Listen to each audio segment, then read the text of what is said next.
Hello friends, welcome to मेरा study point. आज है 7 अगस्त और 7 अगस्त के जितने भी इंपॉर्टेंट क्वेश्चन बनते हैं वो सब हम इस वीडियो में डिस्कस करेंगे। वीडियो शुरू करने से पहले हमेशा की तरह हमारी मोटिवेशनल और पॉजिटिव लाइन। तो आज की लाइन है, मनुष्य अपने कर्म और दृढ़ संकल्प से हर असंभव लगने वाले कार्य को संभव बना सकता है। तो फ्रेंड्स, ये जीवन के हर क्षेत्र में लागू होती है ये लाइन, चाहे वो पढ़ाई का क्षेत्र है, चाहे आपका दुनियादारी निभाने का क्षेत्र। यदि हम कोई कार्य करना चाहते हैं और उसके लिए अपने कर्म करते रहते हैं और हमने एक संकल्प कर लिया है कि हमें जो है ना ये कार्य करना ही है, तो कोई बाधाएं आए जाओ, कितना ही कुछ हुए जाओ, लेकिन हमारा वो कार्य बन के रहता है। ओके, इसी पॉजिटिव लाइन के साथ करते हैं शुरुआत। पहला क्वेश्चन है, जम्मू कश्मीर के नए उपराज्यपाल कौन नियुक्त हुए हैं? तो JNK जब से जो है ना बना था, क्या नाम आपका, केंद्र शासित प्रदेश जब से बनाया गया था तब से जो है ना इसके उपराज्यपाल थे, वो थे गिरीश चंद्र मुर्मू। ओके, उन्होंने इस्तीफा दे दिया है, तो अब नए नियुक्त हुए हैं मनोज सिन्हा। ओके फ्रेंड्स, जम्मू कश्मीर से धारा 370 निष्प्रभावी करते हुए केंद्र ने राज्य को जम्मू कश्मीर और लद्दाख दो हिस्सों में बांटा था। यानी पिछले साल 2019 में धारा 370 हटा दी गई थी और जम्मू कश्मीर और लद्दाख दो हिस्सों में जम्मू कश्मीर को बांट दिया गया था।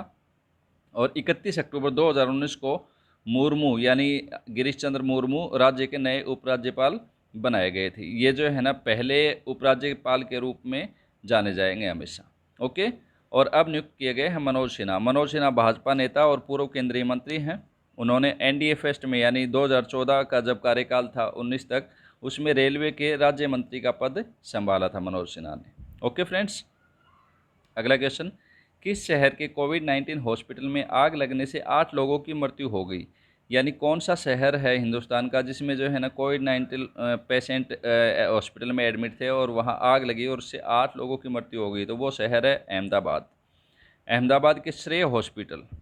ओके, मीडिया रिपोर्ट्स के अनुसार जो श्रेय हॉस्पिटल है उसमें ये आग लगी थी। इस में 10 पेशेंट जो है ना कोविड वार्ड के अंदर, ICU वार्ड बताते हैं ये, और ICU वार्ड में 10 पेशेंट थे कोविड-19 के। ये बाहर निकल नहीं पाए, जिसकी वजह से जो है ना वहाँ 8 की मृत्यु हो गई। अब जिक्र हुआ है अहमदाबाद का, अहमदाबाद है गुजरात में। तो गुजरात के बारे में, राजधानी गुजरात की गांधीनगर, CM है विजय रूपाणी, गवर्नर हैं आचार्य देवव्रत।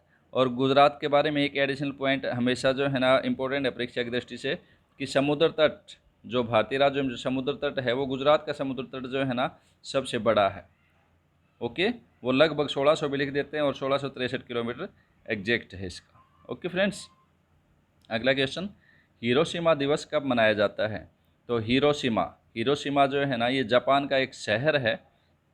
ये दिवस कब मनाया जाता है? ये मनाया जाता है 6 अगस्त को हर साल 6 अगस्त को द्वितीय विश्व युद्ध के दौरान हिरोशिमा पर गिराए गए परमाणु बम की सालगिरह का प्रतीक है ये।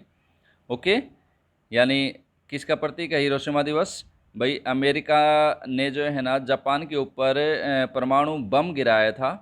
ओके, हिरोशिमा जो शहर था उसके ऊपर, तो उसकी सालगिरह का प्रतीक है, हर साल मनाया जाता है। 6 अगस्त को गिराया था ये बम। 6 अगस्त 1945 को ये घटना हुई थी जब संयुक्त राज्य अमेरिका ने जापान के हिरोशिमा शहर पर लिटिल बॉय, एक ही इंपॉर्टेंट क्वेश्चन है कि बम का नाम पूछ लेते हैं कई एग्जाम में, तो लिटिल बॉय नामक एक परमाणु बम गिराया था। ये परमाणु हमला 1945 में द्वितीय विश्व युद्ध को समाप्त करने के मकसद से किया गया था। इस दिन को परमाणु ऊर्जा और परमाणु हथियारों के खतरे के बारे में लोगों को जागरूकता फैलाने के लिए ये दिन मनाया जाता है और शांति को बढ़ावा देने के लिए। ओके फ्रेंड्स, ये एडिशन पॉइंट जितने भी हैं वीडियो को रोक के आप नोट कर लिया करो। अगला क्वेश्चन, BCCI ने खिलाड़ियों को उम्र गलत बताने पर निम्न में से कितने साल का प्रतिबंध लगाने का फैसला किया है? तो खिलाड़ी जो है ना अपनी उम्र को छुपा लिया करते, छोटी उम्र दिखा दिया करते, तो गलत बताने पर अब क्या होगा कि प्रतिबंध लगा दिया गया है और बैन रहेगा। तो कितने साल तक जो है ना उस खिलाड़ियों पर बैन हो सकता है यदि वो ऐसे करते हुए पाए गए? तो वो है 2 साल तक। ओके फ्रेंड्स, नए नियम 2020-21 सीज़न में, यानी 2020-21 का जो सीज़न है अब जो चल रहा है अब ये, इस सीज़न में BCCI के सभी आयु वर्ग के टूर्नामेंट, जितने भी आयु वर्ग के टूर्नामेंट है, चाहे आपका अंडर 19 है, ओके, तो जितने भी आयु वर्ग के टूर्नामेंट उन सब में जो है ना सभी खिलाड़ियों पर लागू होंगे। नए नियम के अनुसार अगर खिलाड़ी अपनी गलती मान लेता है, यानी अगर वो मान लेता है, कबूल कर लेता है, तो हो सकता है उसको बख्श दिया जाए। लेकिन यदि वो कबूल नहीं करता और फिर जो है ना खिलाड़ी पकड़ा जाता है, कन्फर्म हो जाता है कि इसने झूठ बोला है, तो बीसीसीआई उसे 2 साल के लिए बैन कर सकती है। ये नियम है। ओके, अब बीसीसीआई का जिक्र हुआ है, जब भी जिक्र आता है मैं आपको एडिशनल पॉइंट बताता हूँ। तो इसकी फुल फॉर्म है board of control for cricket in India, और इसकी स्थापना हुई थी 1928 में, और इसका हेडक्वार्टर है बीसीसीआई का मुंबई में। अध्यक्ष हैं बीसीसीआई के सौरव गांगुली, सचिव हैं इसके अमिताभ चौधरी, और पुरुष कोच जो हैं वो है रवि शास्त्री, और महिला कोच हैं WV Raman. Okay friends, additional point को नोट कर लिया करो, शायद आपको रटे गए होंगे अगर वीडियो रोज़ देखते हो तो आप। अगला क्वेश्चन, केंद्रीय उपभोक्ता मामलों के मंत्री रामविलास पासवान ने हाल ही में one nation one ration card, यानी एक देश और एक ही राशन कार्ड योजना के अंतर्गत कितने और राज्यों को विस्तारित किया है? तो पहले 20 थे, अब 4 को और इसमें शामिल कर लिया गया है। तो 20 और 4 कितने बन गए? 24। जम्मू कश्मीर, मणिपुर, नागालैंड और उत्तराखंड, इनको भी जो है ना one nation one ration card योजना में शामिल कर लिया गया है। इसके साथ ही इनकी संख्या कितनी हो गई? 24 हो गई है। ओके, 24 राज्यों और केंद्र शासित प्रदेशों में कहीं से भी सब्सिडी वाला राशन व्यक्ति ले सकता है। ठीक है, यानी पहले क्या था कि भी जैसे हरियाणा का है या फिर बिहार का है या यूपी का है, तो वो उसी राज्य में राशन कार्ड से आपका राशन ले सकता था। लेकिन अब क्या है कि आप कहीं भी निवास करते हो, आपके पास राशन कार्ड है, तो वहाँ से आप जो है ना अपना राशन प्राप्त कर सकते हो। ओके फ्रेंड्स, और ये जो one nation one ration card योजना कब लागू हुई है, बहुत इंपॉर्टेंट क्वेश्चन है ये भी। तो ये 1 जून 2020 से जो है ना हिंदुस्तान में लागू की गई है। अगला क्वेश्चन, विश्व स्तनपान सप्ताह किस तिथि से किस तिथि तक मनाया जाता है? विश्व स्तनपान सप्ताह यानी आपका जो है ना ब्रेस्ट फीडिंग वीक कब से कब तक मनाया जाता है? तो ये 1 अगस्त से 7 अगस्त तक WHO और यूनिसेफ दोनों के द्वारा जो है ना संयुक्त रूप से ये मनाया जाता है। विश्व स्तनपान सप्ताह 2020 का जो थीम है, जिसको विषय बोलते हैं, वो है support breast feeding for a healthier planet. Okay, support breast feeding for a healthier planet, ये इसका थीम है। प्रतिवर्ष विश्व स्वास्थ्य संगठन द्वारा 1 से 7 अगस्त तक स्तनपान के महत्व के बारे में जागरूकता बढ़ाने के लिए ये सप्ताह मनाया जाता है। ओके फ्रेंड्स, अगला क्वेश्चन, एक मास्क अनेक जिंदगी अभियान किस राज्य द्वारा शुरू किया गया है? यानी एक मास्क और अनेक जिंदगी, मास्क यदि लगाओगे तो अनेक जिंदगी बच सकती हैं। तो किस राज्य द्वारा ये अभियान शुरू किया गया है? ये अभियान शुरू किया गया है मध्य प्रदेश राज्य के द्वारा। और मध्य प्रदेश राज्य के द्वारा ही अगर आप वीडियो देखते हो तो मैंने बताया था रोको टोको अभियान, वो अभी मध्य प्रदेश गवर्नमेंट ने चलाया था पीछे, जिसमें जो है ना मास्क कोई नहीं लगा रहा तो उसको जो है ना 20 रुपये उससे लिए जाएंगे और उसको मास्क दिया जाएगा। ये रोको टोको भी मध्य प्रदेश का था। और अब है एक मास्क अनेक जिंदगी अभियान। तो मध्य प्रदेश सरकार ने एक मास्क अनेक जिंदगी अभियान का शुभारंभ किया है। इस अभियान के तहत आम लोगों को कोरोना से बचाने के लिए मास्क पहनकर ही घरों से निकलने के लिए जागरूक करना इसका उद्देश्य है। ओके, जो 1 अगस्त 2020 से 15 अगस्त 2020 तक जारी रहेगा। यानी ये जो अभियान है एक मास्क अनेक जिंदगी, ये अभी चालू है और 15 अगस्त तक जो है ना ये जारी रहेगा अभियान। इस अभियान के तहत सरकार कोविड-19 के प्रसार को रोकने के उपायों के रूप में मास्क पहनने की आवश्यकता के बारे में लोगों को जागरूकता बढ़ाने का प्रयास कर रही है। ओके, जिक्र हुआ है मध्य प्रदेश का।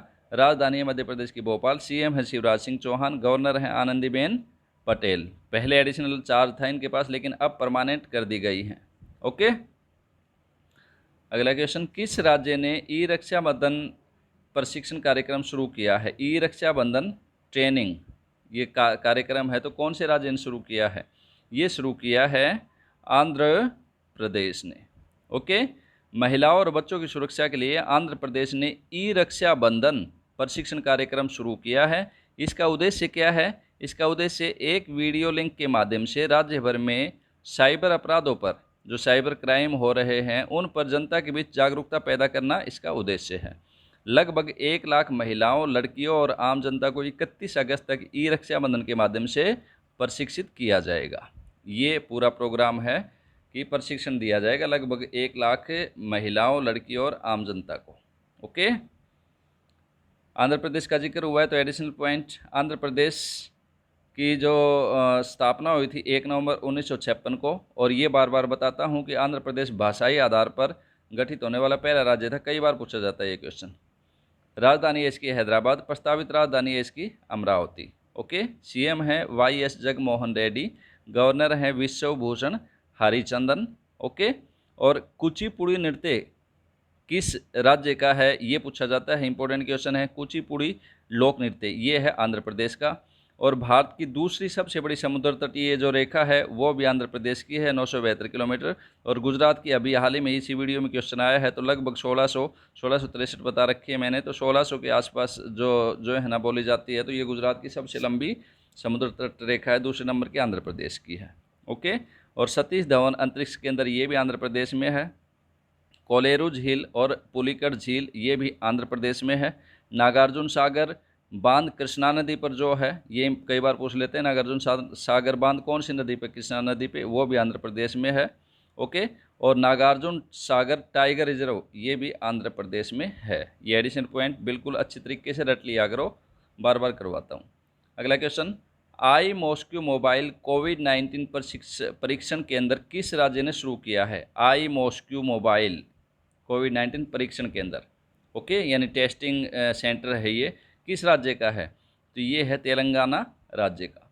तेलंगाना की राज्य सरकार ने आई मॉस्क्यू, इसकी फुल फॉर्म लिख रखी है मैंने, intelligent monitoring analysis services quarantine, okay, mobile कोविड-19 परीक्षण केंद्र लॉन्च किया है। परीक्षण सुविधाओं को विशेष रूप से डिजाइन की गई बसों में समायोजित किया गया है, यानी बसों के अंदर समायोजित किया गया है इन परीक्षण केंद्र को, ठीक है, ताकि जो है ना एक दूसरी जगह पे ले जाया जा सके, इसीलिए इसका नाम जो है ना आई मॉस्क्यू मोबाइल है। ओके, ये जो है ना झुग्गी बस्ती हैं उनके अंदर जो है ना दौरा करेंगे, और वहाँ जो भी मरीज़ हैं उनको तुरंत सरकारी हॉस्पिटल में उनको शिफ्ट करेंगे। ओके फ्रेंड्स, अब तेलंगाना का जिक्र हुआ है। तेलंगाना की जो है ना स्थापना हुई थी, यानी 2 जून 2014 को आंध्र प्रदेश से अलग होकर ये बना था। राजधानी है हैदराबाद, सीएम हैं के चंद्रशेखर राव। ओके, और गवर्नर हैं तमिलिसाई सुंदरराजन। ओके, और आपका अमराबाद टाइगर रिजर्व ये आपका तेलंगाना में है, और कवल टाइगर रिजर्व ये भी तेलंगाना में है, ध्यान रखना। अगला क्वेश्चन, ये अब जो है ना स्टैटिक जीके के क्वेश्चन आएंगे हमारे। सिंधु जल संधि के तहत भारत को किन नदियों पर विशेष अधिकार दिया गया है? बहुत इंपॉर्टेंट क्वेश्चन है, बार बार चर्चा में रहता है सिंधु जल संधि। तो भारत को जो है ना रावी, ब्यास और सतलुज, इन तीनों नदियों के ऊपर जो है ना भारत को अधिकार दिया गया इस जल संधि के तहत, इस समझौते के तहत। ओके, तो उत्तर है ये सभी। सिंधु जल संधि भारत और पाकिस्तान के बीच 19 सितंबर 1960 को हुई थी। ये एक इम्पोर्टेंट क्वेश्चन बनता है कि किस देश के बीच है और कब हुई थी, तो 19 सितंबर 1960 को। रावी, ब्यास, सतलुज, सिंधु, चिनाब और झेलम ये सभी नदियों के नाम है। कई बार आपसे जो है ना ऑप्शन में पूछ लेता है कि कौन सी नदी जो है ना इस प्रणाली का हिस्सा नहीं है, ठीक है, तो रावी, ब्यास, सतलुज, सिंधु, चिनाब और झेलम इस नदी प्रणाली का हिस्सा है। ओके, अगला क्वेश्चन, संविधान सभा का गठन कब हुआ था? तो संविधान सभा का गठन हुआ था जुलाई 1946 में। जुलाई 1946 को संविधान सभा का गठन किया गया था। ओके, और संविधान सभा के बारे में अब कुछ एडिशनल पॉइंट लिखे मैंने कि इसके अस्थायी अध्यक्ष, शुरू में जो संविधान सभा के अध्यक्ष बनाए गए थे वो परमानेंट नहीं थे, अस्थायी थे, तो वो थे सच्चिदानंद सिन्हा। कई बार अस्थायी अध्यक्ष का नाम पूछ लेते हैं। ओके, और फिर इसके परमानेंट संविधान सभा के अध्यक्ष कौन थे? डॉक्टर राजेंद्र प्रसाद, ठीक है, और संविधान निर्माती जो समिति थी उसके अध्यक्ष कौन थे? वो भीमराव अंबेडकर। ये इंपॉर्टेंट क्वेश्चन है, सारे पॉइंट्स ध्यान कर लेना, अच्छे से याद कर लेना। और संवैधानिक सलाहकार कौन थे? BN राव। अगला क्वेश्चन, स्वतंत्र भारत का प्रथम गवर्नर जनरल कौन था? यानी भारत स्वतंत्र जब हुआ था 1947, उसके बाद में जो है ना पहला गवर्नर जनरल कौन था? तो वो था लॉर्ड माउंटबेटन। ओके, ये अंतिम वायसराय भी थे लॉर्ड माउंटबेटन। और जब भारत स्वतंत्र हुआ 1947 में, उसके बाद जो है ना ये पहले जो है ना गवर्नर जनरल थे, अंग्रेजी गवर्नर जनरल जो थे वो थे लॉर्ड माउंटबेटन। और फिर एक क्वेश्चन अलग से आता है, ध्यान कर लेना इस चीज़ को, बिल्कुल अच्छे तरीके से, क्योंकि कन्फ्यूज हो जाते हैं स्टूडेंट्स। तो यहाँ जो है ना एक क्वेश्चन बनता है कि स्वतंत्र भारत के पहले और अंतिम भारतीय गवर्नर जनरल, ये ध्यान रहे, भारतीय गवर्नर जनरल, ये तो अंग्रेज था लॉर्ड माउंटबेटन, लेकिन क्या है कि स्वतंत्र भारत के, यानी भारत स्वतंत्र होने के बाद पहले और आखिरी एक ही भारतीय गवर्नर जनरल थे, वो कौन थे? सी राजगोपालाचारी। और 1950 में ये गवर्नर का जो पद था ये ख़त्म कर दिया गया। अगला क्वेश्चन, विश्व में तंबाकू का सबसे बड़ा उत्पादक देश कौन सा है? बहुत इंपॉर्टेंट क्वेश्चन है, ये भी कई बार पूछ लेते हैं। तो विश्व में सबसे ज़्यादा तंबाकू होता है चीन में, ठीक है। और चीन के बाद आपको पता है अपने इंडिया में भी खूब तंबाकू बिकता है, तो दूसरा नंबर भारत का है और तीसरा नंबर ब्राज़ील का है। तो 1, 2 और 3 तीनों बता दिए आपको। अगला क्वेश्चन, सूर साम्राज्य का संस्थापक कौन था? तो सूर साम्राज्य का संस्थापक था शेरशाह सूरी, और इसने जो है ना यहाँ 1540 से 1545 तक जो है ना हिंदुस्तान में राज किया था। इनके बचपन का नाम फरीद खान था, ये क्वेश्चन भी कई बार पूछ लेते हैं। और इसको शेर खान क्यों कहा गया था? एक शेर को तलवार के एक ही वार से इन्होंने मार दिया था। इसकी बहादुर से प्रसन्न होकर बिहार के अफगान शासक मोहम्मद बहार खान लोहानी ने इसे शेर खान की उपाधि दी थी। ओके, अगला क्वेश्चन, संघ की कार्यपालिका शक्ति किसमें निहित है? ये भी इम्पोर्टेंट क्वेश्चन बनता है। तो संघ की कार्यपालिका शक्ति है राष्ट्रपति के अंदर। ओके फ्रेंड्स, अनुच्छेद, कई बार अनुच्छेद में क्वेश्चन पूछ लेते हैं कि किस अनुच्छेद के तहत, तो अनुच्छेद 53 के तहत संघ की कार्यपालिका शक्ति राष्ट्रपति में निहित है। ओके, लेकिन वास्तव में देखा जाए तो वास्तविक शक्ति प्रधानमंत्री और उसका जो कैबिनेट होता है, मंत्रिमंडल होता है, उसके पास है। ओके फ्रेंड्स, तो ये था आज का हमारा करंट अफेयर और स्टैटिक जीके का पोर्शन। मुझे पूर्ण विश्वास है आपको पसंद आया है। आपको पसंद आया तो लाइक शेयर कीजिए ताकि अन्य स्टूडेंट्स को इनका फ़ायदा मिल सके। और अगर चैनल को सब्सक्राइब नहीं किया है तो इसको सब्सक्राइब कर लीजिए। ओके फ्रेंड्स, ताकि ज़्यादा से ज़्यादा स्टूडेंट्स को इसका फ़ायदा मिल सके। आप तैयारी करते रहिए, एक दिन मंजिल मिल जाएगी। इन्हीं शुभकामनाओं के साथ wish you all the best.